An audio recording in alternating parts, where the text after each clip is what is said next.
Hi, this is Brother Barnes. Let's talk about the layers of the heart and the blood vessels. The heart is enclosed in a sac. The outer layer is called the Fibrous Pericardium, which I have drawn in color black. This fibrous layer is continuous with the outer tunica, externa, tunica adventitia of the great blood vessels of the heart. The tunica externa of the blood vessels is made of collagen fibers with supplying blood vessels embedded called vasa, vasorum. There is another part of the pericardial sac called the Cirrus Pericardium, which I've drawn in purple and actually only incompletely drawn in this picture. The Cirrus Pericardium has a parietal layer, which I have drawn as purple, as stated previously. This covers the inside of the fibrous layer and folds back upon itself at the pulmonary trunk to create the serous layer directly on the heart, which is called the epicardium, or the visceral layer of the Cirrus Pericardium.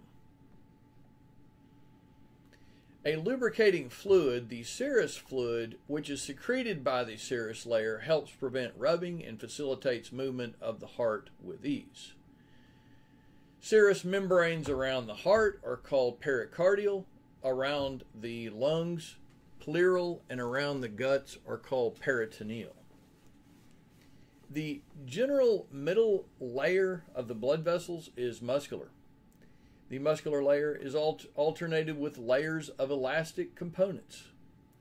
The heart itself has a cardiac skeleton, which also is comprised of elastic but also collagen components, which serve as a scaffold for the cardiac muscle and limit electrical conduction to certain areas of the heart. The muscular layer of the heart, which I've drawn as crimson, is called the myocardium, and the muscular layer of the blood vessels is termed the tunica media. That would be the area between the black and the gold. The inner layer of the heart, which I've incompletely drawn as gold, is called the endocardium. It forms a continuous layer with the inside of the blood vessels, which is also drawn in the color gold. In the blood vessels, it is called the endothelial lining, this gold lining, or tunica intima.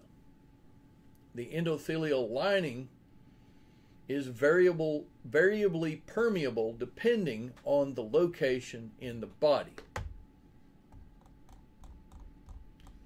This is Brother Barnes, wanting to talk and review the layers of the heart and blood vessels. Keep up the good work. Keep going. Good job.